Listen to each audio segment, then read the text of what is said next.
फिर मारिया जेरेमी से हंसते हुए कहती है कि जब तुम इस तरीके से रहते हो तो तुम और भी ज़्यादा क्यूट लगते हो। वहीं जो जेरेमी होता है उससे कह रहा होता है कि तुम पूरी तरीके से ब्लड में कवर्ड हो और ये चीज़ बहुत ही ज़्यादा डिस्गस्टिंग है। फिर जो मारिया होती है उससे कहती है कि वैसे क्या तुम थोड़े समय पहले मोस्ट हज के ऊपर थे।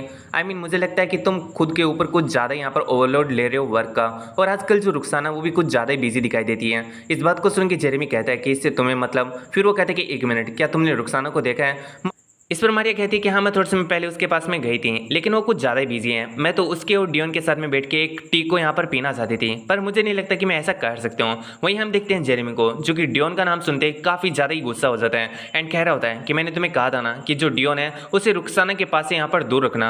इस बात को सुन के मारिया कहती है कि क्यों नहीं, डियोन भी तो उसका भाई है, और यहाँ पर एक भाई अपनी बहन से अगर मिलता है तो इसमें कौन सी प्रॉब्लम है। इस बात को सुन के जेरेमी कहता है कि नहीं, यहाँ पर सिर्फ और सिर्फ रुखसाना का एक और इकलौता भाई है, जो कि मैं हूँ, जेरेमी। तो क्या तुम्हें इस बात की समझ है? और फिर वो काफ़ी ज़्यादा फ्रस्ट्रेट होते हुए नीचे की तरफ किक मारने लगता है एंड कह रहा होता है कि सच में आजकल रुखसाना को मेरे साथ में बिताने के लिए कोई भी टाइम नहीं है, जब से उसे उसका नया खिलौना मिला है। अब जैसे ये बात यहाँ पर मारिया सुनती है कि यहाँ पर रुखसाना के पास में एक न्यू टॉय है, तो उसके बारे में जेरेमी से पूछती है। जेरेमी कहता है कि अरे वही नीले बाल वाला पंख, क्या तुम्हें उसके बारे में नहीं पता है? क्या तुमने इसके बारे में पहली बार सुना है? मुझे तो लगता है कि घर में तुम्हारा कुछ ध्यान ही नहीं है। इधर हम मारिया को देखते हैं, जो कि न्यू टॉय का नाम सुन के बहुत ही ज़्यादा इविल स्माइल कर रही होती है एंड कहती कि ओ माही, मुझे नहीं पता था कि जो रुखसाना है उसके पास में उसका एक न्यू टॉय है।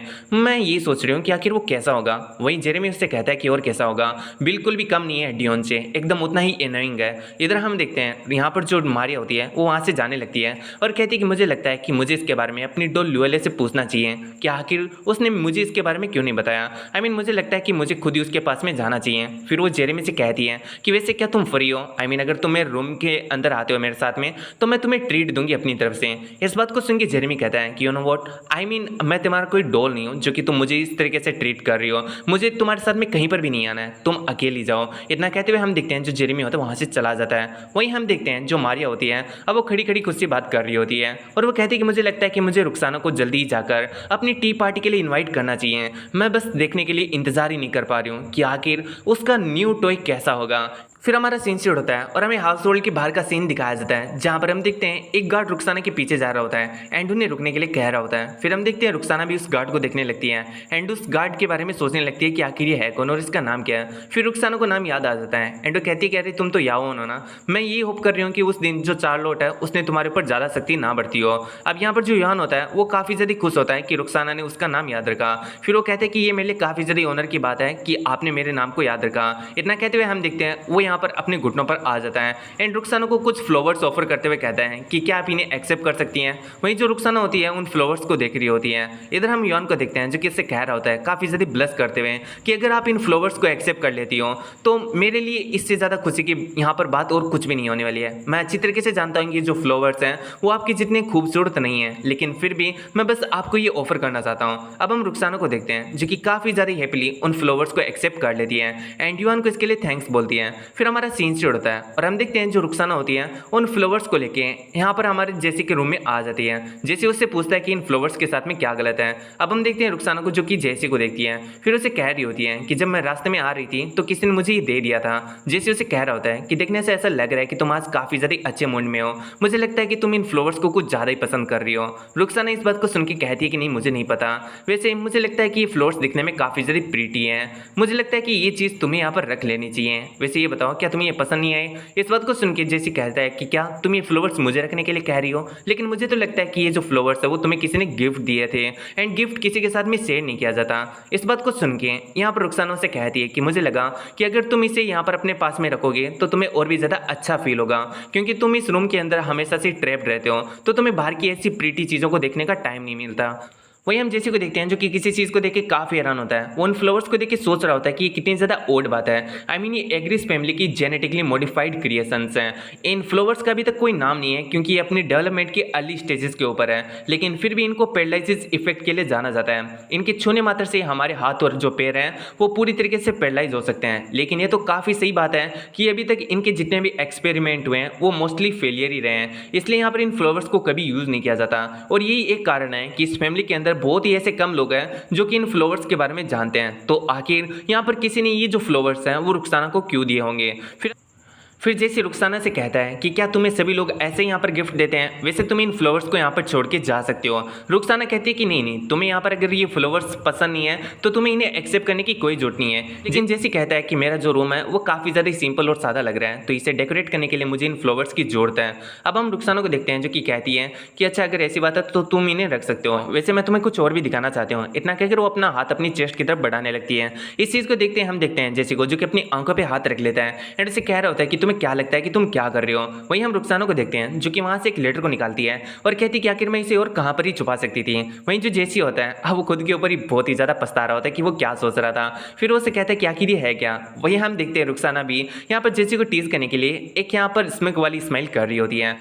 फिर वो जैसे से कहती है कि इस मेंशन का मैप है और मैं चाहती हूँ कि तुम इसे जल्दी मेमोराइज कर लो, क्योंकि यहाँ से जाने से पहले मैं इसे पूरी तरीके से जला के जाने वाली हूँ और मैं अच्छी तरीके से जानती हूँ कि तुम मेरे को लेके काफ़ी ज़्यादा सस्पिशियस हो। लेकिन फिर भी अगर तुम चाहो तो यहाँ पर एक बार के लिए इस मैप को देख सकते हो और तुम यहाँ पर इसको चेक भी कर सकते हो मेंशन को देखकर कि ये मैप सही है या फिर नहीं है। फिर हम देखते हैं यहाँ पर जो जेसी होता है उसे पूछ रहा होता है कि अभी के टाइम पर हम इस मैप के अंदर कौन सी जगह पर हैं। इस बात को सुनते हैं हम देखते हैं रुखसाना को जो कि एक जगह पर उंगली पॉइंट करती है एंड उसे कहती है कि वेल हम लोग यहाँ पर हैं और यहाँ से बाहर निकलने का एक काफी ज्यादा शॉर्ट रास्ता भी मेरे को मालूम है। लेकिन अगर मैं तुम्हें अच्छी तरीके से बताऊं तो इस रास्ते के बारे में फैमिली के अंदर बहुत ही ज्यादा कम लोग जानते हैं। मैंने भी काफी एक्सीडेंटली इस रास्ते को खोजा था। इस बात को सुन के जेसी कहता है कि तो तुम्हारे कहने का मतलब है कि ये रास्ता इस मेंशन का सीक्रेट वे है। रुखसाना कहती है कि हाँ तुमने सही कहा, लेकिन फिर भी इस रास्ते के अंदर से इसके रास्ते से जाने में हमें यहाँ पर एक प्रॉब्लम आने वाली है।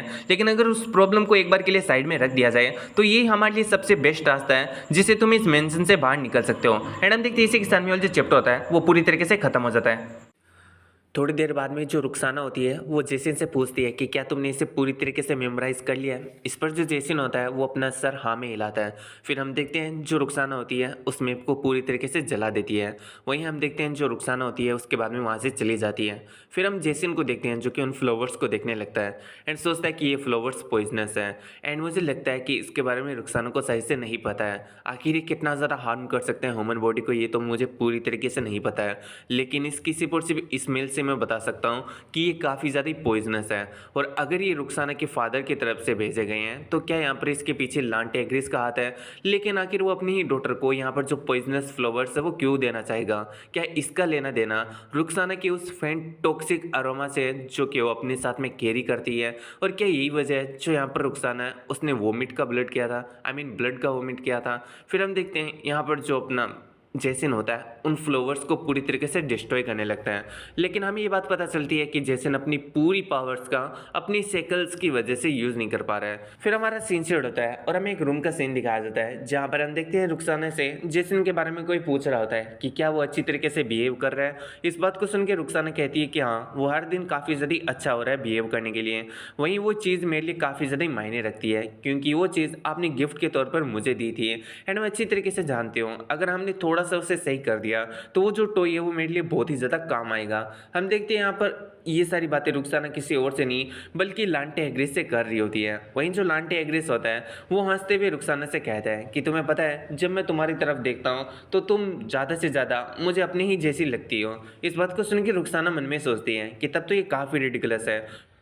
फिर लांटे एग्रिस कहता है कि तुम्हें पता है तुम बचपन से काफ़ी ज़्यादा चेंज हो चुके हो और मुझे इसका कारण वो बच्चा लगता है। वैसे उसका नाम क्या था? आसर। तुम्हें पता है तुम्हारा वो जो ब्रदर था जो कि किसी भी काम का नहीं था, शुरू में मेरे पास में उसके लिए काफ़ी ज़्यादा हाई एक्सपेक्टेशन थी क्योंकि वो सिहरा को यहाँ पर रिसेंबल करता था। लेकिन बाद में मैंने देखा कि वो तो पूरी तरीके से यूजलेस निकला एंड मुझे लगता है कि उसी की वजह से तुम इन्फ्लुएंस थी जब तक कि वो जिंदा था और अभी जब वो यहाँ पर मर चुका है तो तुम पूरी तरीके से चेंज हो चुकी हो। इन बातों को सुन के हम देखते हैं यहाँ पर जो रुखसाना होते हैं उसका जो हाथ होता है वो ट्रेम्बल करने लगता है गुस्से के मारे, लेकिन वो कंट्रोल कर रही होती है खुद को। एंड यहाँ पर जो लांटे एग्रिस होता है उससे कहती है कि अगर आप उस ब्रदर की बात कर रहे हो जो कि टेस्ट के दौरान मारा गया था तो उसका नाम एसेल था ना कि एशर था। लेकिन अभी ये सारी चीज़ें कोई मैटर नहीं करती क्योंकि वो काफ़ी ज़्यादा बेकार मौत मरा था। मेरे लिए वो कोई मायने नहीं रखता और अगर वो आज जिंदा भी होता तो भी मैं वही रुखसाना होती जो कि आज आपके सामने खड़ी हूँ। मैं एक प्राउड एग्रिस हूँ और मुझे सिर्फ और सिर्फ आपके जैसा बनना है ना कि किसी अपने ब्रदर जैसा। फिर हमारा सीन शुरू होता है और हम देखते हैं जो रुखसाना होती है वो अपने रूम में आ जाती है एंड वो मेड से कहती है कि तुम जाओ और जाते हुए यहाँ पर जो दरवाजा है उसे बंद कर देना। मेड भी इस बात के लिए एग्री करती है। फिर हम रुखसाना को देखते हैं जो कि काफ़ी थक चुकी होती है, इसलिए वो चेयर पे बैठ के थोड़ा आराम करने की कोशिश कर रही होती है। वो सोच रही होती है कि मुझे इस बात से कोई भी सरप्राइज नहीं है कि मुझे एक ही दिन के अंदर मारिया और लांटे एग्रेस दोनों से डील करना पड़ा। फिर वो सोच रही होती है कि मैं थोड़ा सा रेस्ट करना चाहती हूँ, लेकिन मेरे को नहीं लगता कि मैं ऐसा कर सकती हूँ। तभी हम देखते हैं वहाँ पर वो बटरफ्लाई आ जाती है। रुखसाना उससे पूछती है कि बताओ आखिर तुमने क्या देखा। तो वो बटरफ्लाई बताने लगती है कि मैंने जंगल के ऊपर रेड मून देखा। जंगल के अंदर जितने भी जो क्रोज थे वो यहाँ पर रो रहे थे, पता नहीं ये खुशी की वजह से था या कोई बुरा होने की आशंका की वजह से था। वहाँ पर बहुत सारे लोगों की बॉडीज पड़ी थी जिन्हें बहुत ही ज़्यादा बुरी तरीके से मारा गया था, और उन सब बॉडीज के बीच में एक लंबा काले घने बालों वाला व्यक्ति खड़ा था। जैसे रुखसाना ये सारी बातें सुनती है उसे पता चल जाता है कि ये कोई और नहीं बल्कि डियोन है, लांटे एग्रिस का सबसे ज्यादा चहीता बेटा, सिबलिंग्स के ऊपर टॉप पर आने वाला, और इसकी टॉप पोजीशन से इसे कोई मूव भी नहीं कर सकता। ये सिबलिंग्स में सबसे ज्यादा वीसियस है, डियोन एग्रेस। मुझे लगता है कि ये वापस आ रहा है, लेकिन आखिर इसे कितना टाइम लगेगा वापस आने में। जिस जंगल के बारे में मेरी बटरफ्लाई ने मुझे बताया वो वेस्टर्न बॉर्डर्स के पास में है, तो मुझे लगता है कि वो किसी भी पल यहाँ पर आता होगा, क्योंकि वेस्टर्न बॉर्डर्स यहाँ पर ज्यादा दूर नहीं है। फिर वो सोचते हैं कि आखिर वहां पर जो डियोनोस की फाइट किससे हुई है जहां पर उसने इतने सारे लोगों को मार दिया है। ये श्योर ही कोई और नहीं बल्कि पेडेलियंस ही होंगे जो कि यहाँ पर जेसन को ढूंढते हुए आए थे। ये सच में बहुत ही ज्यादा बेकार हुआ कि वो यहाँ पर जो डियोन है उसके हाथों से मारे गए। मुझे लगता है कि मुझे इसके बारे में जेसन को बताना चाहिए। ये सोचते हैं हम देखते हैं जो रुखसाना होती है वो जेसन के केस की तरफ आती है एंड हम देखते हैं वो जेसन के केस में आकर जेसन के सामने खड़ी हो जाती है। जेसन भी उसे ही देख रहा होता है एंड पूछता है कि क्या हुआ, लेकिन हम रुखसाना को देखते हैं जो कि जेसन को देख के मन में सोच रही होती है कि वेल सही से मुझे इसे नहीं बताना चाहिए, क्योंकि मुझे नहीं लगता कि जो पेडेलियंस हैं वो यहाँ पर जेसन को ढूंढना इतना ज़्यादा इजीली छोड़ देंगे। मैं यहाँ पर जो अपनी सर्विलेंस है उसे और भी ज़्यादा इंक्रीज कर दूंगी, ताकि अगली बार जब भी कोई पेडेलियंस यहाँ पर जेसन को ढूंढने के लिए आए तो वो किसी दूसरे के हाथों मारा ना जाए। फिर हम देखते हैं रुखसाना को जो कि जेसन से कहती है कि जेसन तुम जल्दी से सही हो जाओ, मतलब पूरी तरीके से ठीक हो जाओ। एंड वो मन में कहती है कि तुम सिर्फ और सिर्फ मेरी इकलौती होप हो। एंड हम देखते हैं इसी के साथ में जो चैप्टर होता है वो पूरी तरीके से खत्म हो जाता है। फिर हमारा सीन से उड़ता है और हमें अगले दिन का सीन दिखाया जाता है जहाँ पर हम रुखसाना को देखते हैं जो कि सोच रही होती है कि मैं अभी अभी अपना जो एग से फीड करके आई हूँ, लेकिन अचानक से ये ना बारिश होना स्टार्ट हो गई है। फिर हम देखते हैं वो जेसन से मिलने के लिए जा रही होती है, लेकिन वो मन में सोचती है कि मैं नॉर्मली डे के इस टाइम पर जेसन से कभी नहीं मिलती। मुझे लगता है कि डियोन की वजह से मैं काफ़ी ज़्यादा डिस्ट्रैक्ट हो चुकी हूँ, इसलिए अभी के लिए मुझे अपने रूम में जाना चाहिए। तभी हम देखते हैं यहाँ पर रुखसाना के पीछे कोई आ जाता है, जिसकी वजह से रुखसाना बहुत ही ज़्यादा हैरान हो जाती है। हम देखते हैं उसके पीछे जो आया होता है वो उसे कहता है कि और कैसी हो। रुखसाना भी पीछे की तरफ देखती है एंड हम देखते हैं कोई और नहीं बल्कि डियोन होता है जो कि उससे पूछता है कि आखिर तुम्हारा जो हाथ है वो यहाँ पर ब्लीड क्यों कर रहा है, आखिर तुम किसकी वजह से हर्ट हुई हो, क्या ये यहाँ पर पॉइजनस बटरफ्लाई की वजह से है। वही रुखसाना डियोन को देख के काफ़ी ज़्यादा हैरान हो जाती है एंड हम देखते हैं जो डियोन होता है वो यहाँ पर बस रुखसाना को ही देखे जा रहा होता है। फिर रुखसाना उससे पूछती है कि आखिर तुम कब वापस आए, तुम तो एक मिशन पर गए थे ना। तो इस पर डियोन कहता है कि मैं अभी अभी आया हूँ एंड हम देखते हैं उसने अभी भी रुखसाना का हाथ पकड़ के रखा होता है एंड वो कहता है कि मुझे लगता है कि अभी भी जो लास्ट एग है वो पूरी तरीके से हैच नहीं हुआ है। हम देखते हैं रुखसाना को जो कि अपना हाथ उसे छुड़ा लेती है एंड कहती है कि मुझे यहाँ से जाने दो। फिर डियोन कहता है कि मैंने सुना है जो तुम्हारा न्यू टॉय है वो जेसन पेडेलियन है। रुखसाना कहती है कि ओ तो तुम्हें भी इन बातों के बारे में पता है, लगता है कि जो बातें हैं वो सच में बहुत ही ज़्यादा जल्दी फैलती हैं, लेकिन मुझे तो लगा था कि तुम्हें जो हाउस होल्ड के अफेयर्स हैं उनसे कोई लेना देना नहीं है। डियोन कहता है कि वेल इसने मेरा अटेंशन इसलिए ग्रैब किया क्योंकि ये तुम्हारे से रिलेटेड था। इस बात को सुनकर रुखसाना कहती है कि तब तो ये काफ़ी ज़्यादा बेकार है। इतना कहते हुए हम देखते हैं रुखसाना वहाँ से चली जाती है। फिर हमारा सीन चढ़ता है और हमें जेसन को दिखाया जाता है जो कि अपने रूम में प्रैक्टिस कर रहा होता है एंड यहाँ पर सोच रहा होता है कि मैं धीरे धीरे अपनी स्ट्रेंथ को रिगेन कर रहा हूँ। जब तक कि मैं अपने वाउंड्स को लेकर केयरफुल रहता हूँ मैं बहुत ही ज़्यादा जल्दी ठीक हो जाऊँगा एंड बहुत ही जल्दी यहाँ से एस्केप कर जाऊँगा। तभी उसकी नज़र पड़ती है रुखसाना के ऊपर जो कि काफ़ी नर्वस, बहुत ही ज़्यादा डिस्ट्रैक्टेड एंड बारिश से भीगी हुई बस नीचे की तरफ ही देख रही होती है। जेसन भी काफ़ी हैरान होता है एंड वो रुखसाना का नाम लेता है, लेकिन रुखसाना डियोन के बारे में सोच रही होती है कि आखिर वो क्या सोचता है मैं इसके बारे में बिल्कुल भी नहीं बता सकती हूँ, क्योंकि जो डियोन है वो हमेशा से कोल्ड एंड इमोशन लेस रहा है। शायद ही इस दुनिया में कोई होगा जो कि उसके चेहरे पर कैसा भी इमोशन लेकर आ पाए। एंड हम देखते हैं यहाँ पर जो मतलब रुखसाना थी वो ये सोच रही होती है कि क्या जो डियोन है वो अभी भी हॉल के अंदर होगा।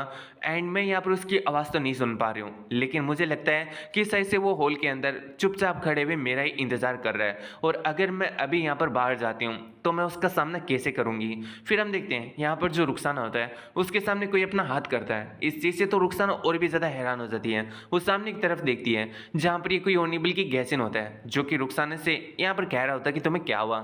लेकिन हम रुखसाना को देखते हैं जो कि जेसिन को अपने इतना पास देख के काफ़ी हैरान होती है एंड सोचती है कि आखिर ये मेरा इतना ज़्यादा पास में कब आया।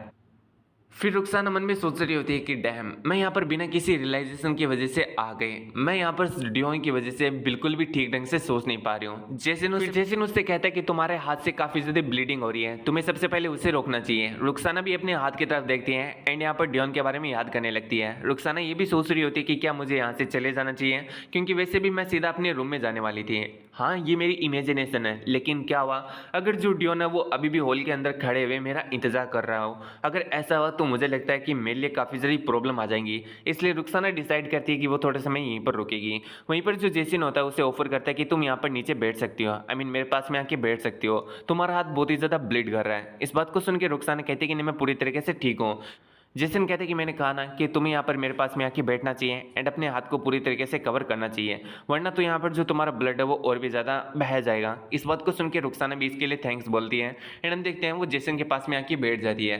फिर हम देखते हैं जेसन को जो कि रुखसाना की तरफ देखने लगता है। रुखसाना मन में सोच रही होती है कि आखिर ये मेरे तरफ इस तरीके से क्यों देख रहा है, क्या मैंने कुछ किया है। फिर हम देखते हैं जेसन को जो कि उसे कह रहा होता है कि ये लो, तुम इस चीज़ से खुद को यहाँ पर कवर कर सकते हो। इतना कहते हुए हम देखते हैं जेसन उसे एक सोल देता है। अब यहाँ पर जो मतलब रुखसाना होती है उसे इसके लिए थैंक्स बोलती है एंड मन में सोच रही होती है कि वैसे मेरे कपड़े इतने भी ज़्यादा रिवीलिंग नहीं है जो कि मुझे इसे यहाँ पर किसी सोल से कवर करना पड़े। फिर वो यहाँ पर जेसन की तरफ देखती है जो कि पूरी तरीके से ब्लश कर रहा होता है। उसे देख के रुखसाना कहती है कि ये बहुत ही ज़्यादा क्यूट है। हम जेसन को देखते हैं जो कि उसे कहता है कि बाय द वे, आखिर तुम बैंडेजिंग के अंदर इतना ज़्यादा टेरिबल कैसे हो जो कि तुम्हारे हाथों से इतना ज़्यादा ब्लड ब्लीड कर रहा है। एंड यहाँ पर तुमने कहा था कि तुम्हारे पास में बहुत ही ज़्यादा एक्सपीरियंस है, लेकिन तुम्हें देखने से तो ऐसा बिल्कुल भी नहीं लगता। रुखसाना कहती है कि हाँ, बैंडेजेस बांधने में मेरे को काफ़ी ज़्यादा एक्सपीरियंस है और मैं हर बार काफ़ी ज़्यादा अच्छी तरीके से बैंडेजेस करते भी हूँ, लेकिन इवेंचुअली इस बार यहाँ पर कुछ गड़बड़ हो गई। जिसन कहते हैं कि अगर ऐसी बात है तो चलो ठीक है, मैं तुम्हारी हेल्प करता हूँ। इस बात को सुन के हम देखते हैं रुखसाना को बहुत ही ज़्यादा हैरान हो जाती है एंड उन्हें सोच रही होती है कि पता नहीं क्यों, लेकिन आज जेसन मेरे साथ में काफ़ी अच्छा बिहेव कर रहा है। फिर हम देखते हैं जेसन को जो कि उसकी बैंडेजेस करने लगता है एंड कहते हैं कि देखने से ऐसा लग रहा है कि तुम्हारे हाथ में ये जो कटा है वो किसी ब्लेड या स्वॉर्ड से है। यहाँ पर रुखसाना मन में सोच रही होती है कि नेक्स्ट टाइम मुझे इसे और भी ज़्यादा अच्छी तरीके से कवर करना चाहिए। फिर वो मन में सोच रही होती है कि पता नहीं क्यों, लेकिन जो जेसन है वो धीरे धीरे मेरे पास में अपने जो गार्ड्स हैं उन्हें डाउन करने लगा है, लेकिन आखिर ऐसा क्यों। फिर वो सोचती है कि वैसे तो एक बात तो यहाँ पर क्लियर है कि जो जेसन है वो अपनी फैमिली से बहुत ही ज़्यादा प्यार करता था, और यहाँ पर कई बार नॉवल के अंदर मेंशन किया गया है कि वो अपनी बहन सिल्विया के बहुत ही ज़्यादा करीब था, वो उससे बहुत ही ज़्यादा प्यार करता था। क्या ऐसा हो सकता है कि यहाँ पर जो जेसन है मैं उसे उसकी सिस्टर का याद दिलाती हूँ, मैं उसे उसके यहाँ पर सिस्टर को रिमाइंड कराती हूँ। फिर हम देखते हैं यहाँ पर जो मतलब अपनी रुखसाना होती है वो एक दांव खेलती है। वो जेसन से कहती है कि तुम मुझे अपनी ब्रदर का याद दिलाते हो। अब इस बात को सुनते हैं हम देखते हैं जेसन काफ़ी ज़्यादा इमोशनल होकर यहाँ पर अपनी रुखसाना को ही देखने लगता है, और यहाँ पर रुखसाना समझ जाती है कि वो जो सोच रही है वो पूरी तरीके से सही है। जेसन यहाँ पर अपनी रुखसाना को अपनी सिस्टर के तौर पे ही देखता है एंड हम देखते हैं वो मन में सोचते हैं कि मैंने इसकी वीकनेस को ढूंढ लिया है। एंड इसी के साथ में हम देखते हैं ये वाला जो चैप्टर होता है वो पूरी तरीके से खत्म हो जाता है। फिर हम देखते हैं रुखसाना गेसन से कहती है कि मुझे तुम्हारी हेल्प की जरूरत है। इतना कहते हुए हम देखते हैं वो गेसन को नीचे की तरफ पुल करने लगती है, आई मीन पुश करने लगती है। गेसन उससे कहता है कि क्या तुम्हें मेरी हेल्प की जरूरत है। रुखसाना कहती है कि हाँ, तुम्हें पता है ना हम दोनों के बीच में चीज़ें काफ़ी लंबे समय से बहुत ही ज़्यादा पीसफुल हैं, तो जैसे कि तुम्हें पता है कि हम दोनों एक दूसरे के ऊपर ट्रस्ट नहीं करते हैं, तो मुझे यहाँ पर एक सेफ्टी डिवाइस को क्रिएट करने की ज़रूरत है जिससे तुम मेरे ऊपर और मैं तुम्हारे ऊपर ट्रस्ट करने लगूँ। मैं यहाँ पर तुम्हारे साथ में कुछ करना चाहती हूँ, लेकिन मुझसे प्रॉमिस करो कि इसकी वजह से तुम मेरे ऊपर ना ही गुस्सा करोगे और ना ही मुझे हेट करोगे। इतना कहते हुए हम देखते हैं रुखसाना उसे कुछ ज़्यादा ही नीचे की तरफ पुश कर रही होती है। बेचारा गेसन यहाँ पर ब्लश करने के अलावा और कुछ कर भी नहीं पा रहा होता है। अब जब रुखसाना कुछ ज़्यादा यहाँ पर लाइन क्रॉस करने वाली होती है तो गेसिन उसे पकड़ लेता है एंड उसे कहता है कि तुम्हें क्या लगता है कि तुम क्या कर रही हो। वहीं हम देखते हैं रुखसाना गेसिन को रोकते हुए देखकर सोच रही होती है कि ये काफ़ी जेंटलमैन है, इवन इस सिचुएशन के अंदर भी इसने खुद के ऊपर कंट्रोल करके रखा है। वैसे इतना तो मैंने इसे एक्सपेक्ट करके रखा था।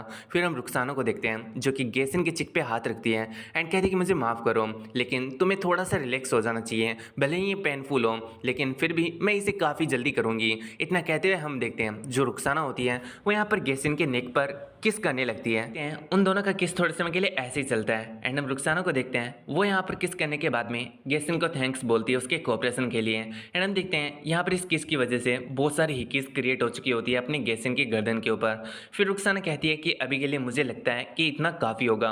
वैसे मुझे लगता है कि यहाँ पर जो रुखसाना है इसलिए यहाँ पर गेसिन को किस कर रही है ताकि यहाँ पर जो हाउस के अदर लोग हैं उन्हें पता चले कि जो रुखसाना है वो अपने न्यू टॉय के साथ में फिजिकली काफ़ी ज़्यादा क्लोज है, जिसकी वजह से कोई भी जो गेसिन है उसे यहाँ पर नुकसान पहुँचाने की हिम्मत नहीं कर सकेगा। फिर हमारा सीन शूट होता है और हमें गार्डन का सीन दिखाया जाता है जहाँ पर हम देखते हैं लांटे एग्रिस डियोन एग्रिस के पास में खड़ा होता है एंड यहाँ पर जो रुखसाना होती है उन दोनों को देखकर हमें बता रही होती है कि ये दोनों काफ़ी ज़्यादा सेम दिखाई देते हैं। तभी हम देखते हैं डियोन रुखसाना को यहाँ पर नोटिस कर लेता है, जिसकी वजह से रुखसाना भी वहाँ से चल देती है। वो बताती है कि आज से 5 साल पहले जो एसिल है उसे मार दिया गया था क्योंकि वो अपने टारगेट को एलिमिनेट नहीं कर पाया था, लेकिन जिसने उसे मारा था यानी इस जॉब को डन किया था वो कोई और नहीं बल्कि यहाँ पर डियोन एग्रिस था, जिसकी वजह से मैं उसे हेट करती हूँ। फिर रुखसाना कहती है कि एक और रीज़न है जिसकी वजह से मैं डियोन से नफरत करती हूँ। फिर हमारा सीन शूट होता है और हमें पास्ट की कुछ मेमोरीज को दिखाया जाता है जहाँ पर डियोन रुखसाना से कह रहा होता है कि अगर तुम ये चीज़ नहीं करना चाहती हो तो ये चीज़ मत करो। एंड हम देखते हैं इस चीज़ की वजह से जो रुखसाना होता है उसे काफ़ी गुस्सा आ जाता है। वहीं वो हमें बताती है कि वो इसलिए यहाँ पर डियोन से हेट करती है क्योंकि जो डियोन है उसने उसकी वीक साइड को देख के रखा है जो कि किसी और ने नहीं देख के रखा। फिर हम देखते हैं रुखसाना अपनी सोड को उठा लेती है एंड डियोन से यहाँ से दफा होने के लिए कह देती है। एंड हम देखते हैं वो यहाँ पर एसिल के सामने चली जाती है। तो बेसिकली कोई हेलुसिनेशन टेस्ट था जहां पर यहाँ पर अपनी जो रुखसाना है उसे एलिस को खत्म करना था। तो यहाँ पर जो रुखसाना होती है वो आंसुओं के साथ में एसिल को देखने लगती है जो कि उसे कह रहा होता है कि रुखसाना मैंने तुम्हें काफ़ी ज़्यादा मिस किया, लेकिन हम देखते हैं जो रुखसाना होती है उसे ख़त्म कर देती है क्योंकि उसे पता होता है कि उसका जो भाई है वो ऑलरेडी मारा जा चुका है, उसके सामने जो है वो सिर्फ और सिर्फ हेलुसिनेशन है और अगर ऐसा ही चलता रहा तो वो यहाँ पर है ना बहुत ही ज़्यादा कमज़ोर हो जाएगी इमोशनली भी। इसलिए हम देखते हैं वो उस हेलुसिनेशन को पूरी तरीके से ख़त्म कर देती है। फिर हमारा सीन शूट होता है और हमें दिखाया जाता है वापस से प्रेजेंट टाइम का सीन जहां पर हम देखते हैं जो रुखसाना होती है वो एक जगह पर बैठी होती है। तभी उसकी मेड उसके पास में आती है एंड कहती है कि जो लेडी मारिया है उन्होंने आपके लिए एक इन्विटेशन भेजा है। अब इस चीज़ को देख के रुखसाना मन में सोच रही होती है कि हाँ मुझे पहले से पता था कि ऐसा ही होने वाला है। फिर वो सोचते हैं कि थोड़े समय पहले ही जेरेमी मुझसे माफ़ी मांग रहा था क्योंकि उसने जेसिन पेडेलियन का यहाँ पर जो नाम है उसे मारिया के सामने मेंशन कर दिया था। वैसे भी मैं यहाँ पर जो जेसिन है उसे वहाँ पर नहीं ले जाने वाली हूँ, लेकिन इन्विटेशन कार्ड पर साफ साफ लिखा होता है कि प्लीज़ आप यहाँ पर जो पार्टी है उसे अपने फेवरेट टॉय के साथ में अटेंड करना। फिर रुखसाना सोचती है कि जो मारिया की टी पार्टी है वो कल होने वाली है, ऐसी छोटी मोटी जो टी पार्टी है मारिया की वो मैं सेकंड टाइम अटेंड करने वाली हूँ, तो मैं बस यही होप कर रही हूँ कि वहाँ पर कुछ भी बुरा ना हो। फिर हमारा सीन शुरू होता है और हमें अगले दिन का सीन दिखाया जाता है जहाँ पर हम देखते हैं जो रुखसाना होती है वो टी पार्टी में एंट्री मारती है एंड सभी लोगों से कहती है कि क्या सबसे ज़्यादा लेट मैं ही आई हूँ। तभी हम देखते हैं मारिया को जो कि कहती है कि रुखसाना तुम्हारा वेलकम है, तुम यहाँ पर आकर बैठ सकते हो।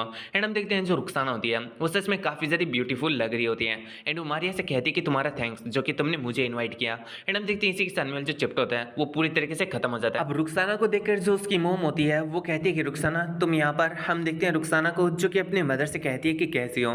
तो यहाँ पर जो शेरा होती है वो रुखसाना से कहती है कि मुझे नहीं पता था कि तुम यहाँ पर आने वाली हो, तुम्हें इसके बारे में मुझे बताना चाहिए था। मारिया कहती है कि वेल मैं इसे एक सीक्रेट रखना चाहती थी और अगर मैं तुम्हें इसके बारे में बता देती ऑलरेडी तो ये सरप्राइज नहीं रहता। सही कहा ना रुखसाना। अब रुखसाना मारिया को देख के मन में सोच रही होती है कि यहाँ पर जो मारिया वो एक स्नेक की तरह है और मेरी मदर एक माउस की तरह है। यहाँ पर जो मारिया है वो एक प्रेडेटर का काम कर रही है जबकि मेरी मोम एक प्रे का काम कर रही है। जो मेरी मोम है वो यहाँ पर मारिया से काफ़ी ज़्यादा डरती है, इतना कि वो इसे किसी भी चीज़ के लिए नो नहीं बोल पाती है। फिर हम देखते हैं जो रुखसाना होती है वो हमें फैमिली के बारे में बताती है कि इस फैमिली में एक ऐसा फादर है जो कि अपने ही बच्चों को एक दूसरे को मारने का ऑर्डर देता है और एक ऐसा सन है जो कि अपने फादर के ऑर्डर पर यहाँ पर है ना अपने ही सौतेले भाई को बहुत ही ज़्यादा बेदर्दी से मार देता है। और एक ऐसी वाइफ जो कि यहाँ पर दूसरे हस्बैंड्स की वाइफ को बिना उनकी मर्जी के यहाँ पर लेकर आती है। इस फैमिली के अंदर कोई भी नॉर्मल नहीं है।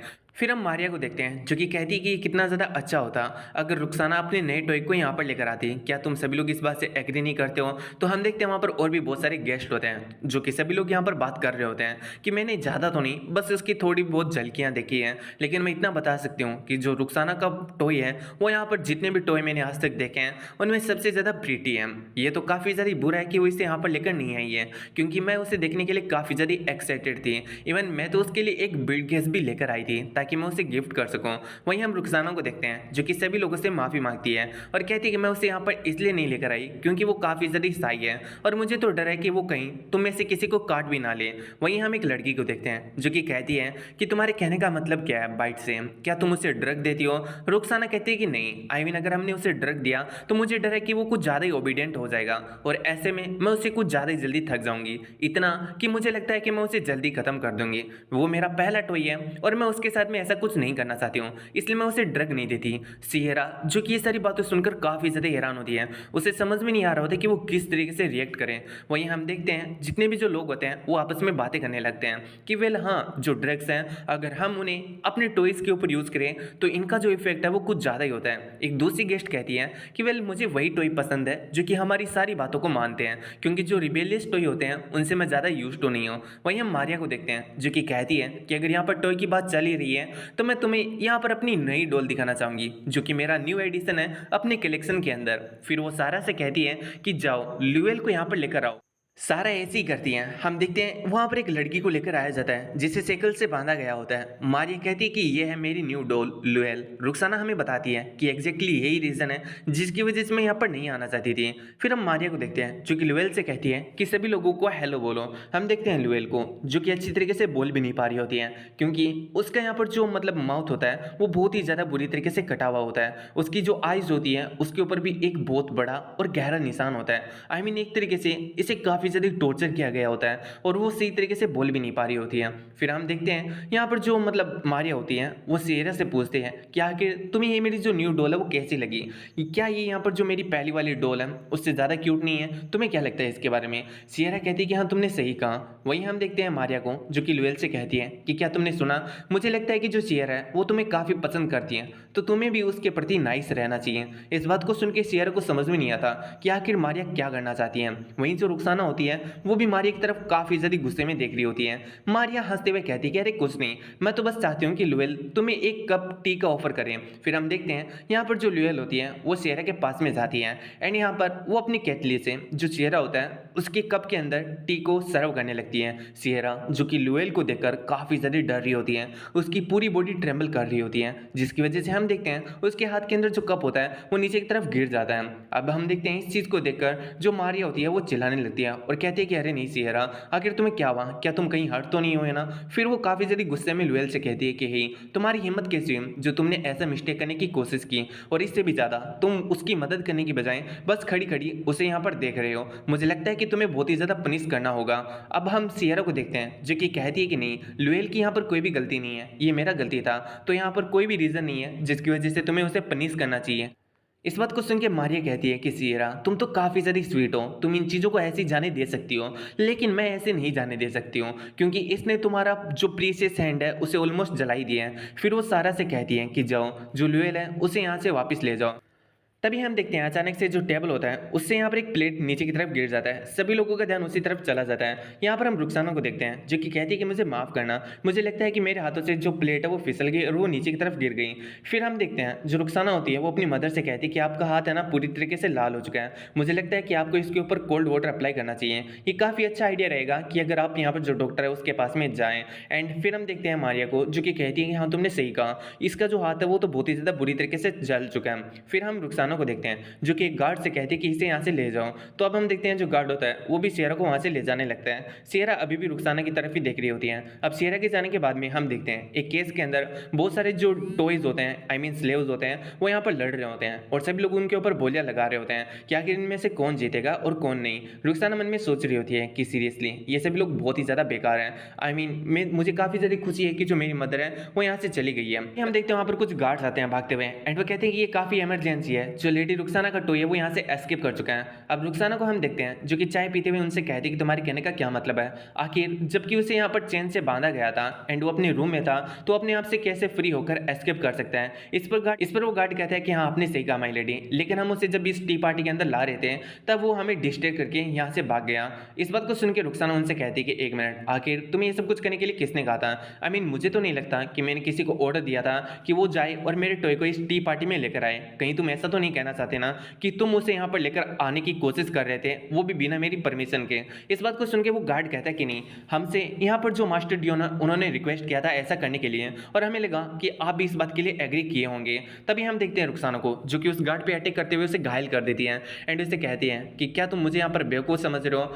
अगर तुमने अपनी लाइफ का यहाँ पर भीख नहीं मांगा तो मैं यहाँ पर तुम्हें पूरी तरीके से खत्म कर दूंगी। क्या तुम्हें इस बात के बारे में यहाँ पर बिल्कुल भी समझ में आ रहा है? फिर वो उनसे पूछते हैं कि आखिर तुमने जो जेसन है उससे लास्ट टाइम कहाँ पर देखा था? तो वो गार्ड बता देते हैं कि हमने यहाँ पर जो साउथ वेस्ट का हॉलवे है उसके पास में उसे देखा था। मास्टर जेरेमी उनके पीछे गए हैं उन्हें यहाँ पर पकड़ने के लिए। फिर हम देखते हैं यहाँ पर जो अपनी रुखसाना होती है वो एमिली से कहती है कि हे तुम जाओ और यहाँ पर जो जेसन है उसके बारे में पता करो। एमिली कहती है कि ठीक है मैं समझ गई। फिर हम देखते हैं जो रुखसाना होती है वो यहाँ पर मारिया से कहती है कि ठीक है मुझे यहाँ से जाना होगा, लेकिन हम मारिया को देखते हैं जो कि कहती है कि एक मिनट, मुझे लगता है कि यहाँ पर जो मिसअंडरस्टैंडिंग है वो यहाँ पर क्रिएट हो चुकी है। मैं नहीं चाहती कि ऐसी कोई भी मिसअंडरस्टैंडिंग क्रिएट हो जिसके अंदर मैं या फिर जो डियोन है वो इन्वॉल्व हो।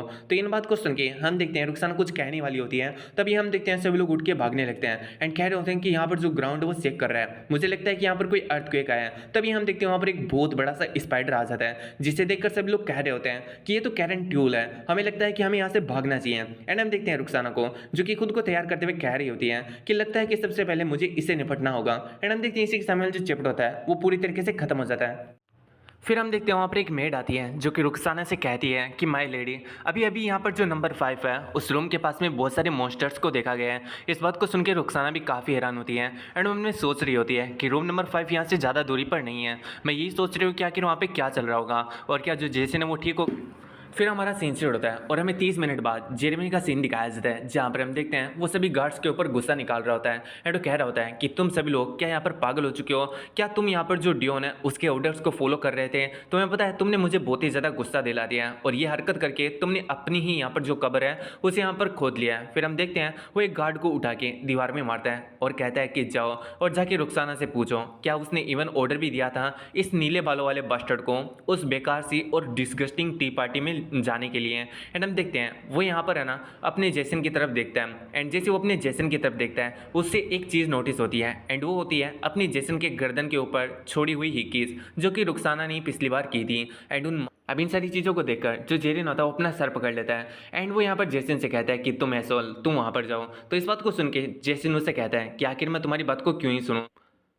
इस बात को सुन के हम देखते हैं जेरेमी को काफ़ी गुस्सा आता है एंड वो अपना पंच लेकर सीधा यहाँ पर जेसन की तरफ बढ़ जाता है, लेकिन वो जेसन को नहीं बल्कि उसके पास में जो दीवार होती है उसके यहाँ पर है ना अपने पंच से पंच करता है, जिसकी वजह से हम देखते हैं यहाँ पर जो दीवार होती है वो चकनाचूर हो जाती है। वहीं पर जो जेरेमी होता है उसे कह रहा होता है कि अगर ये पंच तुम्हारे चेहरे पर पड़ता ना तो तुम्हारी सही से यहीं पर पूरी तरीके से मौत हो जाती है। वैसे इन बातों को छोड़ो। फिर वो चिल्लाकर कहता है कि ये जो नीले बालों वाला बास्टर्ड है यानी रुखसाना का टॉय वो यहाँ से भागने की कोशिश कर रहा है जबकि मैं इसके सामने खड़ा हूँ। तो यहाँ पर ऐसा जेरेमी क्यों कर रहा है अचानक से, ये बात हमें जेसन समझाता है। वो बताता है कि अब जबकि मैं यहाँ पर रुखसाना से बिलोंग करता हूँ तो हाउस के अंदर कोई दूसरा मुझे यहाँ पर टच नहीं कर सकता है, लेकिन अगर मैं भागने की कोशिश करूँ तो इस एक्सक्यूज़ के थ्रू यहाँ पर कोई भी मेरे साथ में कुछ भी कर सकता है और इसी एक्सक्यूज़ का फ़ायदा उठाकर जो जेरिन है वो मेरे ऊपर अटैक करना चाहता है। लेकिन मैं देखता हूँ कि आखिर यहाँ पर हम दोनों में से कौन शिकार और कौन शिकारी बनता है। इतना कहते हुए हम देखते हैं जो जेसन होता है उसके चेहरे पर एक काफ़ी खतरनाक स्माइल आ जाती है। फिर हम देखते हैं जेरिन एंड जेसन दोनों एक दूसरे के सामने आ जाते हैं। हम देखते हैं यहाँ पर जो जेसन होता है वो थोड़ा जेरिन से डिस्टेंस बनाने की कोशिश करता है, लेकिन जो जेरिन होता है वो जेसन के साइकिल्स को पकड़ के उसे अपनी तरफ पुल करता है एंड कह रहा होता है कि तुम मुझसे यहाँ पर बच के नहीं जा सकते हो, एक रियल मैन की तरह मेरा सामना करो। तो हम देखते हैं जेसन को जो कि अपनी पावर का यूज़ करते हुए खुद को यहाँ पर है ना जो जेरिन होता है उसे छुड़ा लेता है एंड पीछे की तरफ हट जाता है। एंड हम देखते हैं जो यहाँ पर जेसन होता है मन में सोच रहा होता है कि डैमेट ये जो साइकिल्स हैं वो मेरे को बहुत ही ज़्यादा स्लो कर रही है। फिर मन में सोच रहा होता है कि मुझे खुद को शांत करने कहने की जोड़ते हैं एंड वो जेरिन से कहता है कि तुम वो जिसे एक असली मैन की तरह यहाँ पर एक्ट करना चाहिए, ना कि बच्चों की तरह, इसलिए मुझे यहाँ पर परेशान बंद करो और यहाँ से दफा हो जाओ। अब इन बातों को सुन के जेरिन को काफ़ी गुस्सा आ रहा होता है एंड उन्होंने सोच रहा होता है कि डैम इट, इसकी स्पीड तो बहुत ही ज़्यादा है, आखिर मैं करूँ तो करूँ क्या। तभी उसे एक दरवाजा सा एक दरवाजे को ओपन करने वाली कोई की दिखाई देती है एंड इस चीज़ को देख के जो जेरिन होता है वो बहुत ही ज़्यादा इविल स्माइल करने लगता है और कहते हैं कि चलो देखते हैं आज आखिर तुम यहाँ पर इतना ज़्यादा टफ होने का जो एक्ट है वो और कितनी देर कर पाते हो। कहते हुए हम देखते हैं जो जेरिन होता है उस की को नीचे की तरफ कर देता है जिसकी वजह से कोई दरवाजा ओपन होने लगता है। तभी हम देखते हैं गार्ड आता है और कहता है कि मास्टर जेरमी आखिर आप क्या कर रहे हो।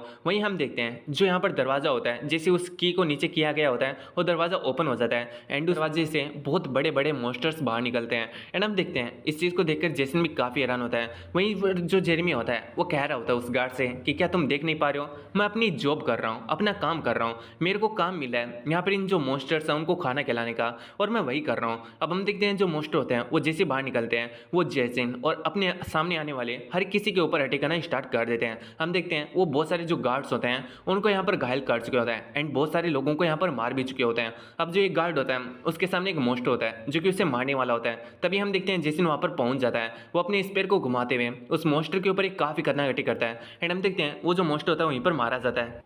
अब इस चीज़ को देखकर हम देखते हैं वो जो गार्ड होता है वो जेसन को इसके लिए थैंक्स बोल।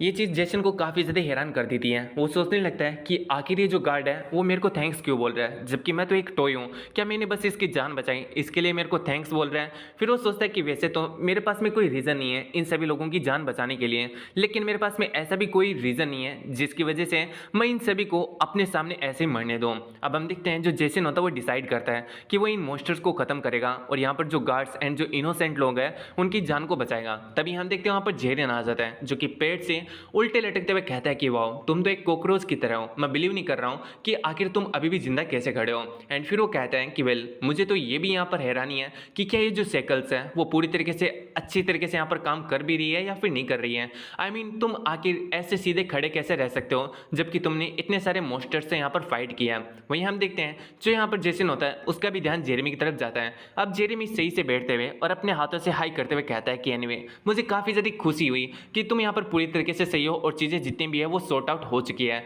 मैं एडमिट करता हूँ कि मैं थोड़ा सा यहाँ पर रेकलेस हो गया था और अगर ये जो चीज़ें हैं वो हाथ से निकल जाती हैं और तुम इन मॉन्स्टर के हाथों मारे जाते हैं तो मैं बहुत ही ज़्यादा बड़े ट्रबल के अंदर फंस सकता था, लेकिन ऐसा नहीं हुआ। ये काफ़ी ज़्यादा अच्छी बात है। वहीं जो जेसन होता है उसे काफ़ी गुस्सा आता है एंड वो जेरिन से कहता है कि तुम अपना मुंह बंद करो, अगर तुमने उस की को नीचे नहीं किया होता तो ये सारी चीज़ें यहाँ पर होती ही नहीं। जेरिन उसे कह रहा होता है कि तो तुम्हें भी अपने रूम के अंदर ऐसे वेट करते रहना चाहिए था एक चूहे की तरह, ना कि इन गार्ड्स के कहने पर तुम्हें उस रूम से बाहर निकलना चाहिए था। तभी हम देखते हैं वहाँ पर किसी की एंट्री होती है, वो भी सोर्ड के साथ में। उसकी सोर्ड यहाँ पर जो मतलब ये मॉन्स्टर होते हैं उनके खून से पूरी तरीके से कवर्ड होती है, यानी इस बंदे ने बहुत सारे मॉन्स्टर्स को मार के रखा है। एंड हम देखते हैं वो आती जेरेमी से कहते हैं कि तुमने यहाँ पर बहुत बड़ा रुकस क्रिएट किया है और आखिर तुम इस रुखसाना के कुत्ते को अपने साथ में लेकर क्यों घूम रहे हो। क्या तुमने एक न्यू हॉबी को क्रिएट कर लिया है जहाँ पर तुम दूसरे लोगों के कुत्तों के साथ में घूमना पसंद करते हो, वो भी मेरे बिना जाने। एंड हम देखते हैं कोई और नहीं बल्कि डियोन होता है और इसी के साथ में जो चैप्टर होता है वो पूरी तरीके से खत्म हो जाता है।